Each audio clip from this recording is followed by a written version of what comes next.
আসসালামু আলাইকুম প্রিয় দর্শকবৃন্দ। আজকে আমার এক ভাইয়ের ফোন পেয়ে চলে আসলাম উনার জমিতে। উনি মরিচ চাষের জন্য উনি মালচিং পদ্ধতিতে মরিচ করবেন। তো উনি একটি সমস্যায় পড়েছিলেন আসলে কীভাবে বেড করবেন। আসলে ১৮ ইঞ্চি বেডে সিঙ্গেল বেডে আসলে কীভাবে করতে হয় তাকে দেখিয়ে দেওয়া হচ্ছে। দেখুন কীভাবে সিঙ্গেল বেড করতে হয়। আসলে ১৮ ইঞ্চি বেড করে ২ ফিট মালচিংয়ে যে হাইটটি রাখতে হবে যেন মালচিংটি সম্পূর্ণভাবে বেডটি ঢেকে যায়, এটা লক্ষ্য রাখতে হবে। দেখুন আমরা মালচিংটি কীভাবে বিছাচ্ছি।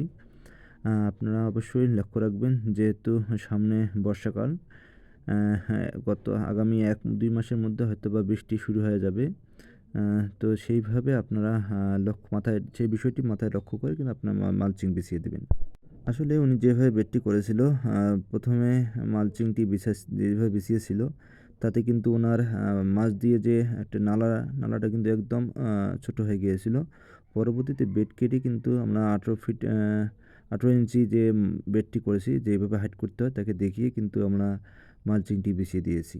ইনশাআল্লাহ যে এইভাবে যদি আপনারা মালচিং বিছিয়ে দেন তাহলে কিন্তু আপনাদের বর্ষার যে সমস্যাগুলো আপনার সম্মুখীন হবেন সেটি থেকে আপনারা রেহাই পাবেন।